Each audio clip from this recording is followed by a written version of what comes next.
وقضى ربك ألا تعبدوا إلا إياه وبالوالدين إحسانا إما يبلغن عندك الكبر أحدهما أو كلاهما فلا تقل لهما أف ولا تنهرهما وقل لهما قولا كريما আল্লাহ তাআলা বলছেন তোমার রব ফয়সালা দিয়েছেন, তোমার রব সিদ্ধান্ত দিয়েছেন, তোমার রব চূড়ান্ত ভাবে বলেছেন আল্লাহ তা'বুদু ইল্লা ইয়্যাহ, ওই আল্লাহ ছাড়া কারো গোলামি ইবাদত করা যাবে না। সমস্ত ইবাদতের উপযুক্ত একমাত্র, সমস্ত সিজদার মালিক একমাত্র আমাদের সমাজে এখনো, এই সমাজেও কিছু মানুষ, এই বর্তমান আধুনিকতার ছোঁয়ার মধ্যে কিছু মানুষ মাজারে গিয়ে সিজদা দেয়।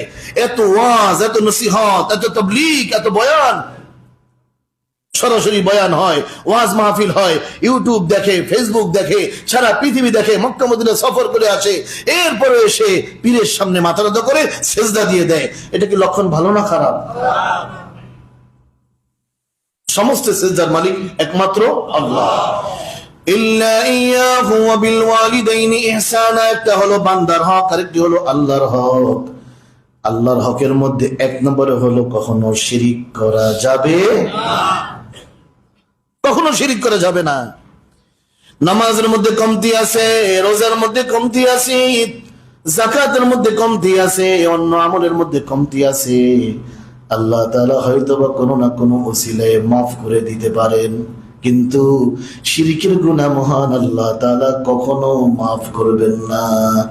ইন্নাল্লাহা লা ইয়াগফিরু আন ইউশরাকা বিহি ওয়া ইয়াগফিরু মা দুনা যালিক, এই শিরক ছাড়া অন্য যত গুনাহ আছে যে কোন ওসিলায় মহান আল্লাহ তাআলা ক্ষমা করে দিতে পারেন, কিন্তু আল্লাহ বলছেন শিরকের গুনাহ কখনো ক্ষমা হবে না।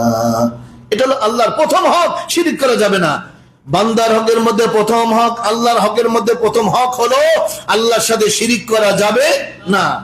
এবার দ্বিতীয় নম্বরে বান্দার হকের মধ্যে প্রথম হক দেখেন আল্লাহ তাআলা কি বলছেন, ওয়াকাযা রাব্বুকা আল্লা তা'বুদু ইল্লা ইয়্যাহু ওয়া বিল ওয়ালিদাইনি ইহসানা। আল্লাহ প্রত্যেক সন্তানদেরকে বলছেন ওয়া বিল ওয়ালিদাইনি ইহসানা, মা বাবার সাথে ভালো ব্যবহার করো, ইহসান ব্যবহার করো, উত্তম ব্যবহার করো। فلا تقل لهما اف ولا تنهرهما, আল্লাহ তাআলা বলছেন মা বাবার সাথে ধমক দিয়েও কখনো কথা বলবা না। কি রকম বলতে হবে? وقل لهما قولا كريما, আল্লাহ বলছেন মা বাবার সাথে করিম কথা বলো, সালিম কথা বলো, নম্র ভাবে কথা বলো।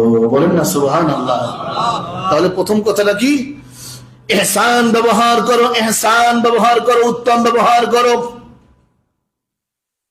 শব্দ কখনো করবা না, বিরক্তি প্রকাশ করবা না, কখনো ধমক দিয়া কথা বলবা না। এগুলো তিনটা। 4 নম্বরে বলছেন অকুল লাহুমা কওলান কারীমা, মা বাবার সাথে নম্রভাবে কথা বলো, ভদ্রভাবে কথা বলো, ভালোভাবে কথা বলো। আখফিজ লাহুমা জানাহাজ যুল্লি মিনার রাহমা, এটা হলো 5 নম্বরের নির্দেশ, 5 নম্বরের কথা। আখফিজ লাহুমা জানাহাজ যুল্লি মিনার রাহমা, তোমার রহমতের দয়ার পাখাগুলো সব সময় মা বাবার জন্য তুমি ওপেন করে রাখো, বিছিয়ে রাখো। মা বাবার সাথে নত হয়ে থাকো, ভাব নিয়ে থাকিও না। মা বাবার সামনে দয়ার পরশ হয়ে থাকো, নম্রভাবে থাকো, সব সময় খিদমতের প্রস্তুতি। আর মা বাবার জন্য দোয়া করো, ওয়াকুর রব্বিরহামহুমা কামা রাব্বায়ানি সাগীরা। এই দোয়াটা মহান আল্লাহ তাআলা বাপ মার জন্য কেন শিক্ষা দিলেন? আমরা দুনিয়াতে যতই বাপ মার খেদমত করি না কেন, বাপ মা যেইভাবে আমাদেরকে লালন পালন করছেন ওইভাবে বাপ মাকে দেখা কোনোদিন সম্ভব হয় না। যতই বাপ মার খেদমত করি না কেন, হয়তো ধমক দিয়া কথা বললাম না, শব্দ করলাম না, ইহসান ব্যবহার করলাম, ভালো ব্যবহার করলাম, উত্তম ভাবে কথা বললাম, সার্বিক খেদমত করলাম, এরপর মা বাবা যেইভাবে আমাদেরকে ছোটবেলা লালন পালন করেছেন জীবনের ঝুঁকি নিয়ে, এই জীবনে এরকম সন্তান পাওয়া যায় না। বাপ মার জন্য জীবনটা দিছে, এরকম সন্তান খুব কম পাওয়া যায়। কিন্তু হাজার লক্ষ বাপ মা এমন আছে দোয়া করে, আল্লাহ আমার হায়াতটা কমাইয়ে দিয়ে হলো সন্তানের হায়াত বাড়িয়ে দাও। আছে বাপ মা জীবন বিলিয়ে দিতে চায় সন্তানের জন্য, মা জীবন বিলিয়ে দেয় সন্তানের জন্য। কত বাবা বাজারে যায়, একটা দামি পাঞ্জাবি দেখে মার্কেটে মনে চায় কেনার জন্য, কিনতে পারে না। সন্তানের স্কুলের বেতন দিতে হবে, লজিং স্যারের বেতন দিতে হবে, কোচিং সেন্টারে বেতন দিতে হবে। এই সন্তান বড় হওয়ার পর, শিক্ষিত হওয়ার পর যদি বাপ মাকে ভুলে যায়, ওই সন্তানের কপালে দুর্গতি ছাড়া কিন্তু আর কিছু থাকে না, যদিও ওই সময় বুঝতে পারে না। অকুর রব্বির হামহুমা কামা রাব্বায়ানি সগীরা। সর্বশেষ আল্লাহ তাআলা বলছেন, বান্দা শোনো, তুমি তোমার মা বাবার যতই খেদমত করো, তোমার মা বাবা যেভাবে তোমাকে লালন পালন করছে, যেভাবে তোমাকে বড় করে তুলছে, তা তুমি তো এই হক আদায় তুমি করতে পারবা না। তবে এইভাবে দোয়া করো, রব্বির হামহুমা কামা রাব্বায়ানি সগীরা। আল্লাহ, আমার আব্বা আম্মা ছোটবেলা যেইভাবে আমাদেরকে লালন পালন করছে, আল্লাহ তুমি তোমার রহমতি কোলে মা বাবাকে সেইভাবে তুমি দেখাশোনা করিও। এক কথায় হক আদায় করার দোয়া। আমরা মনে করি যে বাপ মা যদি মরে যায় তখনই মনে হয় এই দোয়া পাঠ করে। না না, এটা শুধু মৃত্যুদের জন্য নয়, বরং সব সময় জীবিত মৃত সকল মা বাবার জন্য দোয়া করতে থাকা। রব্বির হামহুমা কামা রাব্বায়ানি সগীরা। وقضى ربك ألا تعبدوا إلا إياه وبالوالدين إحسانا إما يبلغن عندك الكبر أحدهما أو كلاهما فلا تقل لهما أف ولا تنهرهما وقل لهما قولا كريما। মা বাবা এত বড় এক নিয়ামত, এত বড় এক নিয়ামত। বান্দার হকের মধ্যে প্রথম 1 নম্বরে হক হলো সন্তান মা বাবার খেদমত করবে, মা বাবার সাথে ভালোভাবে কথা বলবে, ইহসান ব্যবহার করবে, ধমক দিয়ে কথা বলবে না, শক্তভাবে কথা বলবে না, করিম সালিম ব্যবহার করবে, কথা বলবে। এই বাপ মা বুড়া বুড়ি যদি হয়ে যায়, তাদের সার্বিক দেখাশোনা করা, খোঁজ খবর নেওয়া, খেদমতের জন্য নিজেকে সবসময় প্রস্তুত রাখা। আপনারা নিশ্চয়ই জেনে থাকবেন একজন বিশ্ববিখ্যাত বুজুর্গের কথা, ওয়াইস করনি, নাম শুনছেন?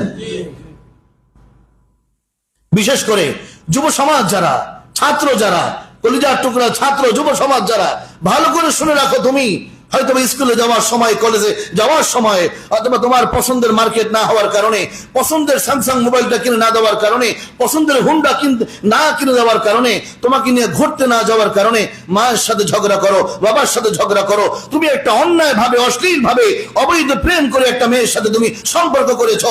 এই বাপ মা রাজি হয় নাই বিদায়ী তুমি তোমার মায়ের সাথে খারাপ ব্যবহার করো, তোমার বাবার সাথে খারাপ ব্যবহার করো। তোমার কপাল যে পুড়তেছে, তুমি এখনো হিসাব করতে পারো নাই। তুমি ভাবতেছো আমি প্রেম করেছি, আমার ইচ্ছা স্বাধীন দেশ। ওয়াইস করনি রহমতুল্লাহ আলাইহি, নামটা মনে আছে? আল্লাহ, মায়ের খেদমতের কথা বলতেছিলাম, মায়ের খেদমত। ওয়াইস করনি রহমতুল্লাহ আলাইহি, ইয়ামান তার বাড়ি ইয়ামানে। নবীজির যুগের কথা, এই কথাটা শুরুর আলোচনার দিকে চলে যায় যে বুজুর্গ ব্যক্তিদের মাধ্যমে দোয়া করানো। ওই যে বলতেছিলাম, পিতা মাতার খেদমত করা, মা বাবার খেদমত করা, মা বাবার কথা মতো চলা, মা বাবার সাথে ধমক দিয়ে কথা না বলা, এটা প্রত্যেক সন্তানের খেয়াল করা।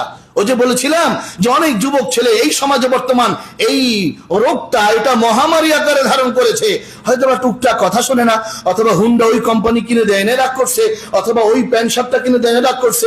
এগুলো ছোটখাটো বিষয়, এটা কোনো জটিল কোনো সমস্যা না। বর্তমান সব থেকে বড় সমস্যা হলো এই অসভ্য অশ্লীলতার ছড়াবার কারণে ছেলে মেয়েগুলো নোংরা কাজে জড়িয়ে গেছে। এখন তারা অবৈধ সম্পর্ক করার কারণে একটা পর্যায়ে জায়গা রেখে বেজায়গায় চলে গেছে। অর্থাৎ এমন জায়গায় সম্পর্ক করছে মানুষ থাকে না, বাপ মা রাজি হয় না, মা রাজি হয় না। এবার সন্তান বাপ মার সাথে দুর্ব্যবহার করে, খারাপ ব্যবহার করে। হুজুর, আমার ছেলেটা এমন জায়গায় সম্পর্কে জড়াইছে, মানুষ সব শেষ, এটা বলাও যাবে না, কিভাবে ফিরানো যায়? এরকম ঘটনা সমাজে আছে কি নেই? এজন্য যুবকদেরকে নিয়ে আলোচনা। যুব সমাজ, তুমি ভাবতেছো ভালো, কিন্তু আসলে না, তোমার জীবন হবে কালো যদি বাপ মার কলিজায় তুমি আঘাত দিয়া তুমি কোনো সিদ্ধান্ত নাও। দুনিয়া কয়দিন, চলে তো যাচ্ছে সময়, হায়াত তো কেটে যাচ্ছে। ওয়াইস করনি রহমতুল্লাহ আলাইহির কথা বলতেছিলাম। ওয়াইস করনি রহমতুল্লাহ আলাইহি ইয়ামানের বাসিন্দা, নবীজির সময়ের কথা। নবীজির কাছে চিঠি লিখছেন, ইয়া রাসূলুল্লাহ, আমি ইয়ামান থেকে আসব, আপনার সাথে মোলাকাত করব, আমার মনে চায়। সাহাবী কাকে বলে? ঈমান অবস্থায় নবীজিকে দেখছেন, আবার ঈমান অবস্থায় ইন্তেকাল করছেন, তাকেই বলা হয় সাহাবী। নবীজির কাছে ঈমান এনেছেন, ঈমান অবস্থায় নবীজিকে দেখেছেন এবং ঈমান অবস্থায় ইন্তেকাল করেছেন, তাদেরকে বলা হয় সাহাবী। হাজার লক্ষ ওলির মর্তবা যদি এক পাল্লায় রাখা হয়, আর একজন নবীর সাহাবীর মর্তবা যদি এক পাল্লায় রাখা হয়, হাজারো ওলির থেকে সাহাবীর মর্তবা কম না বেশি? বলেন বলেন, কম না বেশি? রাসূলকে দেখছেন, নবীকে দেখছেন, সুবহানাল্লাহ, আল্লাহু আকবার বলেন না একটু? আল্লাহ তুমি আমাদের সবাইকে স্বপ্ন যোগে হলেও নবীজিকে দেখার তৌফিক দান করিও, বলি আমিন। নবীজির কাছে খবর চিঠি পাঠাইলেন যে আমার তো মনে চায় আপনার সাথে মোলাকাত করব, কিন্তু আমার মা অসুস্থ। এত দূরের পথ, তখন তো আর বিমানের ইন্তজাম ছিল না। তিনি বললেন আমার মা অসুস্থ, আমি যদি আপনার কাছে আসি, আপনার মোলাকাতে আসি, আমার মার কি জানা জানি হয়ে যায়, মায়ের খেদমতে আমার থাকা দরকার। নবীজি সংবাদ উত্তর দিলেন যে না, তুমি তোমার মায়ের খেদমত করতে থাকো, আমার কাছে আসতে হবে না, তুমি তোমার মায়ের খেদমত করো, মায়ের খেদমত করো, মায়ের যত্ন নাও। সুবহানাল্লাহ বলবেন একটু? কি হলো ফলাফল? কি হলো? আলোচনা অনেক লম্বা। ফলাফল কি হলো? নবীজি ইন্তেকালের আগে, নবীজি দুনিয়া থেকে আড়াল হওয়ার আগে, নবীজি হযরত আলীকে বলে গেছেন, আলী, ইয়ামান থেকে একটা লোক আসবে, ইয়ামান থেকে একটা লোক আসবে বয়স করণী নামে।